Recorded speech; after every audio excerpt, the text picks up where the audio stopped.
तर हो मित्रांनो, शेतकऱ्यांच्या कर्जमाफीकरिता मोठ्या प्रमाणावर हालचाली सुरू झालेल्या आहेत मित्रांनो. तर मित्र आपणच थंबनेलमध्ये बघितलेच असेल, की कर्जमाफीकरिता या शेतकऱ्यांना द्यावा लागणार आहे हा कागद. तर हे कोणते शेतकरी आहेत, कोणत्या जिल्ह्यातील आहेत आणि किती आहेत आणि यांनी या शेतकऱ्यांना हा कागद का द्यावा लागणार आहे, हे सर्व या व्हिडिओच्या माध्यमातून आपण कर्जमाफी संदर्भात माहिती घेणार आहोत मित्रांनो. तर या अगोदर सुद्धा 2 वेळेस कर्जमाफी झालेली आहे 2017 आणि 2019 मध्ये. परंतु 2017 पासून बरेचसे शेतकरी कर्जमाफीपासून वंचित आहे मित्रांनो. जवळपास 6 लाख शेतकरी आहेत ते 6-6.5 लाख शेतकरी. त्यापैकी वेगवेगळ्या जिल्ह्यातल्या काही जिल्ह्यातील वेगवेगळ्या शेतकऱ्यांनी कोर्टामध्ये धाव सुद्धा घेतलेली होती आणि त्या शेतकऱ्यांना आता उशिरा शेवट काय होईना पण न्याय मिळताना दिसत आहे मित्रांनो. तर त्या संदर्भातच आपण ही माहिती घेणार आहोत मित्रांनो. कारण की या अगोदर सुद्धा ज्या शेतकऱ्यांनी कोर्टामध्ये धाव घेतलेली होती, तर कोर्टाने सुद्धा शेतकऱ्यांची बाजू समजून घेतली, शेतकऱ्याची बाजू घेतली. तसा निकाल सुद्धा त्यांच्या बाजूने आदेश सुद्धा दिलेले होते. आणि या अगोदर राज्य सरकारच्या माध्यमातून हालचाली सुद्धा सुरू झालेल्या होत्या, परंतु त्या वेळप्रसंगी थंडबस्त्यामध्ये पडलेल्या होत्या. परंतु आता मोठ्या ताकदीने या शेतकऱ्यांकरिता या हालचाली सुरू झालेल्या आहेत मित्रांनो. तर ते कोणते जिल्हे आहेत आणि कोणते शेतकरी आहे आपण ते एक वेळ बघून घेऊया मित्रांनो. त्यानंतर उर्वरित कर्जमाफीच्या विषयावर माहिती घेऊया. तर या अगोदरच कर्जमाफीपासून वंचित राहिलेल्या शेतकऱ्यांच्या कर्जमाफी चाही मुद्दा उपस्थित झालेला आहे मित्रांनो, ज्याकरिता ऑलरेडी हालचाली सुरू झालेल्या मी तुम्हाला सांगितलं आहे मित्रांनो. तर 2017 मध्ये जे शेतकरी कर्जमाफीपासून वंचित राहिले आहेत, अशा पण लक्षात घ्या 50 शेतकऱ्यांनी अशा जवळपास 50 शेतकऱ्यांनी माननीय उच्च न्यायालयाच्या नागपूर खंडपीठामध्ये याचिका दाखल केली होती मित्रांनो.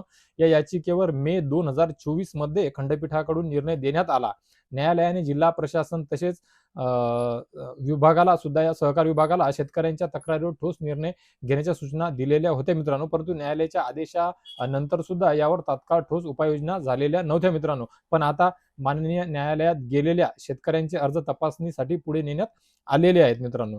ज्यामध्ये यवतमाळ जिल्ह्यातील 8 शेतकरी तात्पुरते पात्र ठरलेले आहेत. लक्षात घ्या मित्रांनो. परत तुम्ही म्हणसाल की या जिल्हा तो जिल्हा जसजशा ज्या जिल्ह्याच्या जसजशी अपडेट येत आहे, मी नेहमीप्रमाणे सांगितल्याप्रमाणे आपण सर्व शेतकऱ्यांपर्यंत पोहोचण्याचा प्रयत्न करत आहे मित्रांनो. त्यामुळे या 2 गोष्टीकडे लक्ष ठेवा.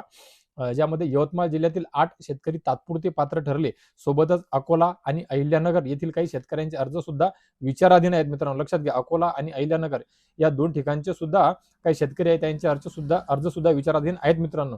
पण आता या शेतकऱ्यांकडून हमीपत्र घेण्यात येणार असल्याची माहिती मिळत आहे मित्रांनो. मी ज्याप्रमाणे तुम्हाला सांगितलं की कर्जमाफीकरिता या शेतकऱ्यांना द्यावा लागणार हा कागद, तर हे ते शेतकरी आहेत मित्रांनो, यवतमाळ जिल्ह्यातील पात्र शेतकरी तात्पुरते ठरलेले. आणि त्यांना कोणतं कागदपत्र द्यावं लागणार आहे, तर ते आहे हमीपत्र. त्या हमीपत्रामध्ये काय उल्लेख असणार आहे ते बघून घेऊया मित्रांनो.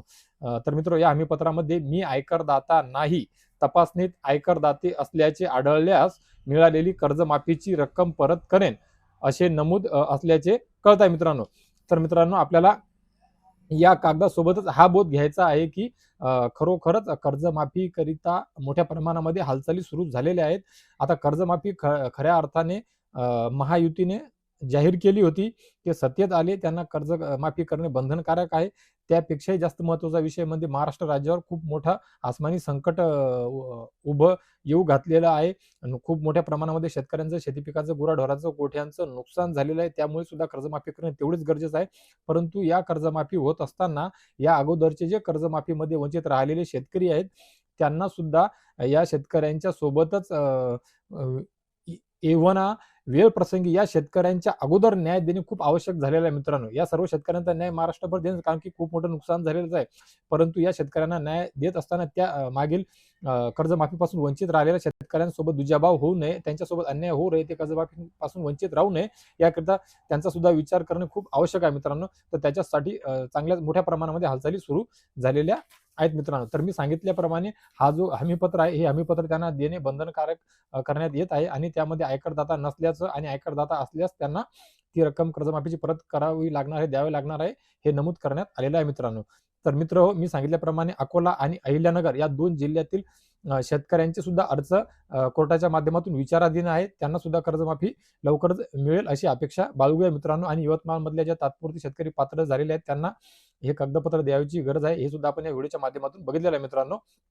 तर मित्र या व्यतिरिक्त इतर जिल्ह्यातील ज्या शेतकऱ्यांनी कोर्टामध्ये धाव घेतलेली आहे त्यांची जसजशी अपडेट आली नक्कीच ती सुद्धा तुमच्या सर्व शेतकरी बांधवांपर्यंत पोहोचवण्याचा प्रयत्न करेल मित्रांनो. तर मित्र या व्हिडिओमध्ये नुकतेच एवढेच थांबूया आणि भेटूया एका नवीन व्हिडिओमध्ये आपल्या सर्वांकरिताच्या नवीन इंटरेस्टिंग माहिती सोबत. तोपर्यंत धन्यवाद मित्र.